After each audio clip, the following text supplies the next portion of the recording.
Okay, so the unboxing. Small stack. I went to a con and picked up a couple. I found some late Ghost Rider issues for the run I'm doing. So we can pull this up. This is a volume 2, right? Yeah. So this is the one I had a question about. I don't know if you can see this one. Yeah. Okay, so it says. So it says this is the last one, right? Issue number 94 from January, but then it's not. But then the code says 0111. Yeah, so if you open that up, it actually says like Ghost Rider Finale #1 in the indicia. This came out like a long time after Ghost Rider number 93. Oh, which I also got, which also said Finale. You got Ghost Rider 93?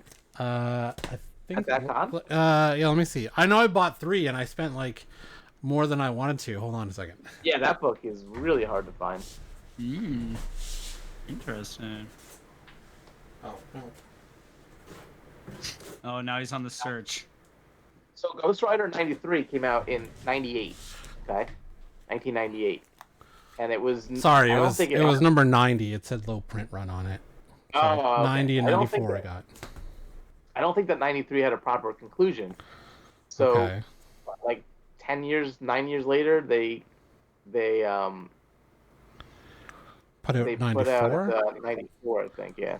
But then it says, but the code says 00111, which is usually right. For so first if you issue. open that up, I think it says like Ghost Rider Finale down at the bottom. Well, it says it on the cover too, Finale. No, but I'm saying that the issue number is actually #1. Okay. Like on page 1 or whatever, at the bottom.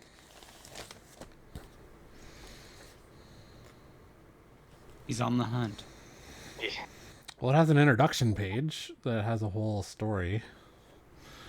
Okay, from Tom Brevoort. So the first page it has a previously in Ghost Rider, and it gives like a recap. Like, you know where they usually write like all the publisher information? Yeah. Might even be on the very last page. Yeah, it's not on the first couple of pages. Let's see the last page here. So the listing for this in Comic Base says this was originally supposed to be Ghost Rider number 94. Okay. And Marvel was going through bankruptcy at the time and did not publish it. Oh. So it was canceled and this issue was unpublished. And then 9 years later they did publish it. That's crazy. Okay. So was this the $20 I spent? Was worth the $20 then? Yeah, those later issues and that finale are really hard to find.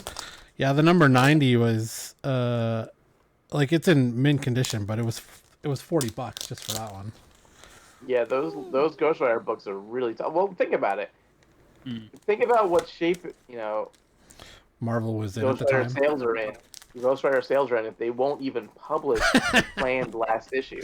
Yeah. You know what I mean? That's pretty rough. So that means that the print run is tiny on those things. Okay, so I got a bunch of my pull box from the place I order variants from. I guess you guys can't. Can you guys see that?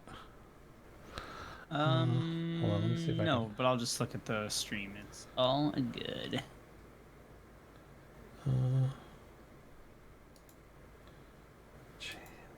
It's all good, yo. Didn't. Oh, careful there. All right. Well, I'll show it on there. So then this is the Batman variant cover. It's a great cover. Yeah, it's a good cover. Yeah. Just some Ghost Rider back issues and a Doctor Strange. Also, never been a big fan of armpits, but that one is fine. Oh, you mean Catwoman? No, just armpits in general. It doesn't matter who's it is. Doctor Strange and Ghost Rider. I think that's a reprint book. Oh, no, is it? The Doctor Strange and Ghost Rider #1? Isn't it? It has 50 years at the bottom. Oh. So I thought that was a reprint of a Ghost Rider book or a Doctor Strange book. There is a Ghost Rider from that issue that has Doctor Strange on the cover. Yeah. But this one says Ghost Rider and Doctor Strange Special #1. Yeah, that reprints Doctor Strange number 28. Oh well, that's fine. Crazy. So that was part of a crossover with Ghost Rider. Okay. It was $2, so I'm not too unhappy about it. So I feel like they put that book out so that the buyer of, let's say you were into Doctor Strange, okay, and you had the Doctor Strange number 28, and you wanted the rest of that story, you would rather, I guess, have a Doctor Strange title. See how it says Doctor Strange and Ghost Rider Special, right? Rather than go out and buy Ghost Rider, you could add this special to your Doctor Strange collection. Well, instead of having a straggling issue of Ghost Rider in your collection. I feel special now. There you go. Boom. Some Excalibur back issues because Steve talked me into doing that. Nice. It's a pretty cool cover. They're actually in pretty good condition. Yeah. Surprisingly enough. Nice. Maybe because nobody read these issues. I don't know. They had a pretty high print run too, though. Oh, did they? Okay. Yeah, I mean, because it was Claremont, and like in the height of Claremont is the best season, so print run is very high on that. Okay, a bunch of Excalibur. Predator, new issue #1. I really enjoy that that they're adding that banner now to all their 20th Century Fox. Yeah, it's fun. Publishings. I like that look to it. So that's on now Predator, it's on Alien, and it's on Planet of the Apes. Oh, is it? I haven't seen the Planet of the Apes ones yet. Yep. Star Trek Defiant variant cover. What's lore on the cover? Star Wars Dr. Aphra tie-in to Hidden Empire. Are you only buying that because it's a tie-in? You said you didn't like... Okay. Yep. Because it's part, the Hidden Empire was like a special event, so it's just Wolverine with Omega Red because he's one of my favorite villains. That's a good-looking cover. Because I don't like villains. Yeah, I kind of wanted the Virgin variant, but it was a little out of what I wanted to spend on. Is that a ratio variant? This one is not. That's not. Yeah, it's not a ratio variant. It's just a variant. But there is a.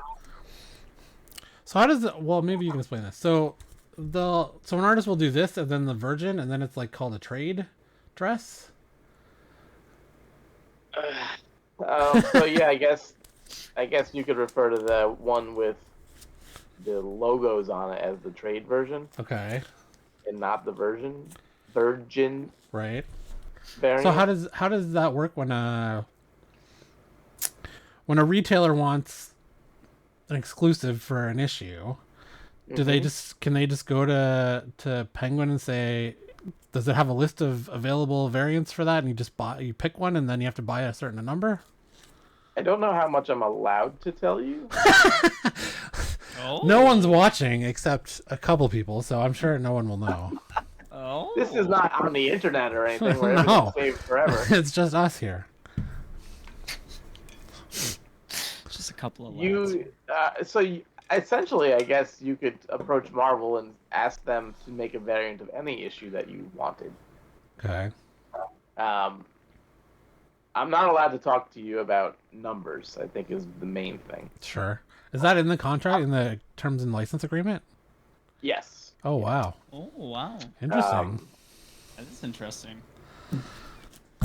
Now that I've done a variant, an exclusive store variant, I do get follow-up emails. Mm-hmm. Okay, and they'll say, "Hey, here is something going on in an upcoming issue." Right. They don't tell you what it is, but they kind of hint. It's like the previews. Yeah. Magazine. Sure. Here's some potential upcoming issues of interest. So So they kind of can steer you in a way, but it's just a little guidance on the part from the publisher, which is nice to have. Now, do they give you like a list of artists doing that book, and you just pick one, or like do you get any input onto what's on the front, or? I don't know if I'm allowed to talk about that. All right, that's fair enough. Yeah, sorry. So this is Return of the Jedi Marvel number Chris Sprouse variant. He's doing this for Return of the Jedi. I like that they number those. Yeah, it's super helpful when I'm collecting and I know which one I'm missing. Yeah. So they've made a bunch of those before, and it's just like a hodgepodge of them. Yeah. But now with a certain number, like it gives you a target. I like that. Yeah, I got all the he did one for Empire Strikes Back with the yellow or the gold cover ones, and I got those too. Mm-hmm. So there's one here I got that I don't remember why I got it, other than it's Star Wars Canon number 10. I think it's the first appearance of. Why is it? Why did I get this one? Canon. I think the cover's sick. Yeah. I love it. Wait. Search series. It's got to be a spec book or something. Yeah, here we go. Okay, Canon, the Last Padawan, has 8 keys out of 10. It's the first appearance of Fen Rao, a Mandalorian who once clashed against the rebels, but eventually became an ally. There you go. So I felt like I had a speculation that Kevin McKidd is gonna, because Kevin McKidd did the voice of Fen Rao in Rebels, and he was apparently on the set of Ahsoka, so I feel like that's why I got it. This is the Expanse Dragon Teeth variant, 1 in 10 variant.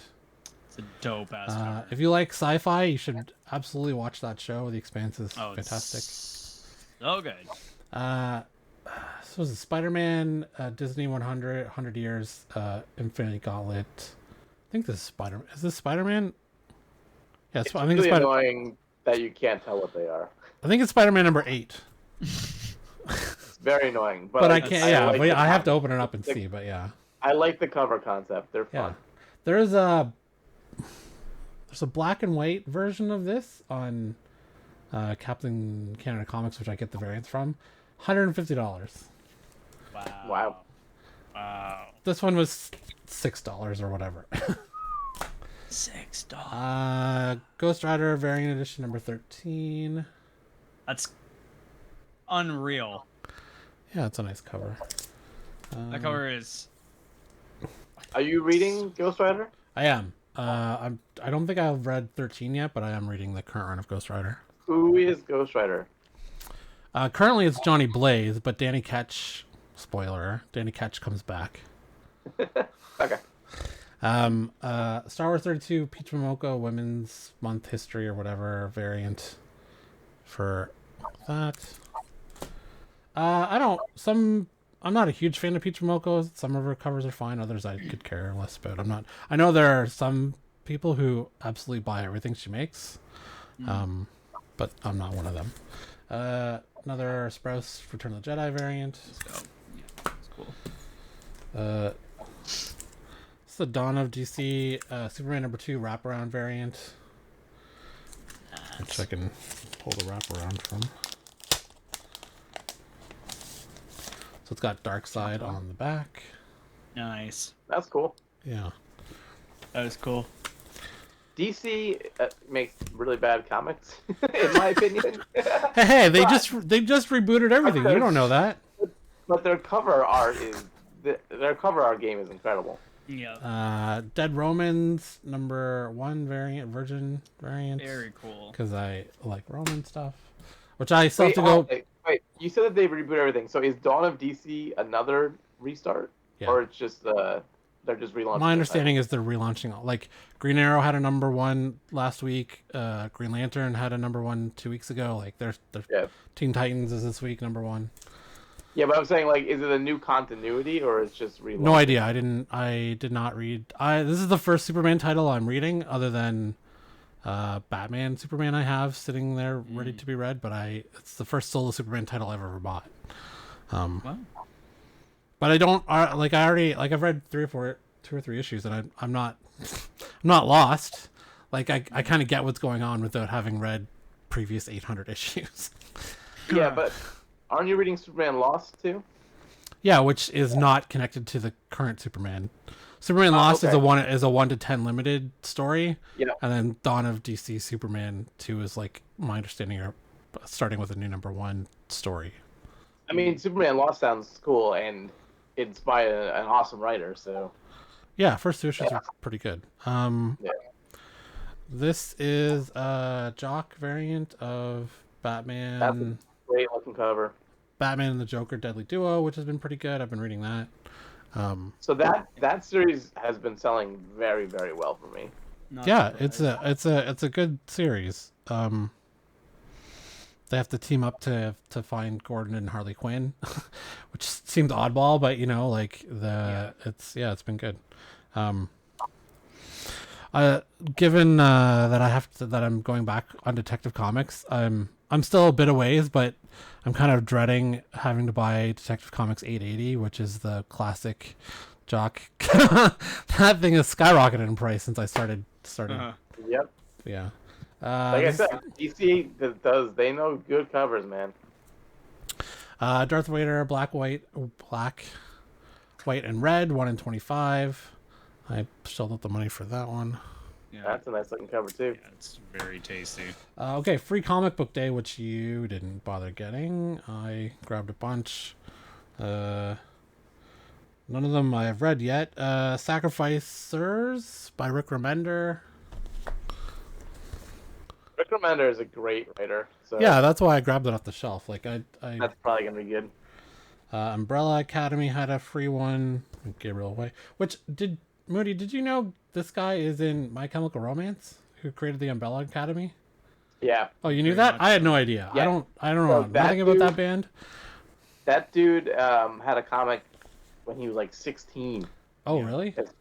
It's called On Raven's Wings, and when he first started writing Umbrella Academy, the price of that book went crazy, yeah, like hundreds. Are you a My Chemical Romance fan, Josh? I mean, I'm a fan of some songs. I don't overly enjoy or love the band. I have friends who love. Yeah, my 19-year-old nephew is over the moon for them. There's that Titan Conan free #1. Well, it's not a #1, it's a preview, but yeah. Star Trek Day of Blood Prelude. Whoa. That's all right.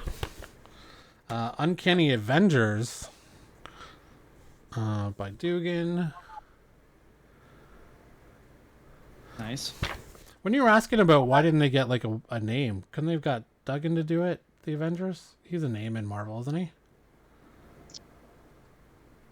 He's a name. Yeah, he's not a good name, but he's a name. No, he's not bad. He has a name. Oh. I feel like I only really know him from his Deadpool. Right. Marvel Voices #1. Spider-Man Venom. That's sweet. Rated T for 13+. Knights Dawn of DC also did a Knights of Terror special edition. Oh. But they also came out with a foil variant of it that was not free. Really? Well, so retailers had to order X number of the regular one just to get one. It's an incentive ratio. Basically. So it was like a 1 in 10 or something for. I think it was more than that. I think it was. I don't remember what it was, but it was more. I think it was more than 1 in 10. Okay, I don't know. My local guy just. I've been doing some computer work for him, so he's just like, just take it. And then Star Wars Knights of the Republic Adventures free one. Also featuring Avatar: The Last Airbender. That's okay. That's weird. All right. I think that's it for the box of stuff. Nice. Yeah. Okay. Anyone watching anything that's fun this week? I've continued to watch the show From. Yes, it's a horror show, isn't it? Yeah. It's and I'm like 3/4 of the way through. Second season? Good. Or are you on first season? First season. Oh. You're so far behind. I know, far behind on everything. Well, considering that I'm only on episode 2 of season 2 of Handmaid's Tale, that just gives season 2 of dude. You travel too much. Steve, I guess you're not watching anything. You just read all the time. I'm watching The Prisoner when I work. The Jim Caviezel one or the original one? The original. Oh, did you try and find the Caviezel one? No, is it not? I've heard it was not good from someone who loves the original. No idea if it's good or not. I just knew that he was in one. Okay. Yeah. No, I just the concept kind of sounded kind of cool, and I have a friend who's into it, so I'm giving it a shot. But cool. Very episodic, it's like very one and done episodes that each episode does not matter. It seems so, like it's serialized, like it's just you could be completely out of context and not. It's like how if you went back and read like an Archie comic, yeah, and then read another Archie comic. It didn't matter that you read either Archie comic to enjoy the next one. You know what I mean? Like there's no like build. It doesn't seem like it's building upon itself. Yeah, it's just like here's the concept. We're gonna make an episode in that concept, and the next episode will be in that concept. But it doesn't matter if you saw the last one or not. So to me, that's not engaging. Yeah, like what's the point of reading all of them if they're not gonna give you a connected story, right? Yeah, or watching them all. Yeah. And dude, that's what sold Marvel, to be honest. In the 60s, like they were just doing those one and done Superman, Batman, World's Finest stories, and none of them continued, and nobody cared about if you read the previous one or not. Yeah. And then Marvel's like, oh no, we're gonna tell an ongoing story, and people are like, this is what we've been waiting for. Yeah. Watched a couple movies this weekend, or last weekend too. I guess it's been a while. Renfield was pretty good. Oh. That's nice to hear. Nicolas Cage was kind of born to play an over-the-top vampire. We watched because he is one. We watched Air, which was really good. That Matt Damon, Ben Affleck story about Jordans. We watched Evil Dead Rise, which came out on digital this week. That is definitely not for kids. My kids thought it was great. They really enjoyed it. Really, Evil Dead Rise? You know what? There are some kids that it depends on the kid, I guess. Like some kids can handle that kind of over the top gore and not and understand it's not real, and other kids can be totally. I'm absolutely joking. My kids are not. Listen. One of my best man at my wedding, when he was 8 or 10, he was allowed to watch whatever they wanted. So it was like Hellraiser and Freddy and all that stuff. He mostly turned out fine. My parents thought he was a bad influence, but. I would imagine your parents were onto something. Yeah. Shit, what else did we watch? I think that was it for movies. We started watching Silo, Apple TV, based on the book Silo series. The first two. It's kind of exactly like Fallout 76 or Fallout like Vault. Which there's a Fallout TV series coming later this year, early next year. So. I guess they had to get their version of Fallout out first. I don't know, just the other stuff we're keeping up with, Succession and blah blah blah. So, so when does The Flash come out? Soon, right? Is it 2 weeks? Yeah, 2 weeks. June something. Or is it in June? I don't know. Not sure. Oh, June 16th. So we still have a month before that comes out. Yeah. Be here in no time. Yeah, and it's gonna be a while for. I guess. And Secret Invasion is June 21st, I think. So we have some time off before some Marvel, Apple TV, Disney stuff. Yeah. It's gonna get crazy. I think I don't think it's as good. It's gonna be as good. Like the Flash Secret Invasion or the Flash? Sorry, no, the Flash. I don't think it's gonna be as good. We also have Spider-Verse coming out soon. Oh my god, right. Fuck. I think that's going to be good. I think that's going to be so good. The first one was good. The first one was amazing. It wasn't good. It was amazing. I don't remember that much other than Spider-Ham. It was really well done. It was very well done. It was so well done, and it's the reason why it was well done is because it was made by the people who made Clone High. That's all you got. And the Lego movie. And the Lego movie. Yeah. Okay, so we'll be back next week for one more show, I think, as long as everyone's available, and then maybe if Josh and Steve want to do the show on their own for 2 weeks while I'm gone, they can do that. Maybe. I'll see you in 3 weeks. Yeah. Ooh. I can barely turn my webcam on. I am gonna make a stop. So we're going. My wife and I are going to Europe, and we're making a stop in London for a couple days. There is a giant store there called Forbidden Planet that I'm gonna check out. It's a giant collectible comic book store. Wonder if I can find some unique UK back issues that you couldn't find here. I don't know. Maybe Steve can give you some pointers on what to look for when it's. Of course he can. No. Yes. In the UK? Yeah. I don't know. If you want to give me a list of things to find that I can send to you.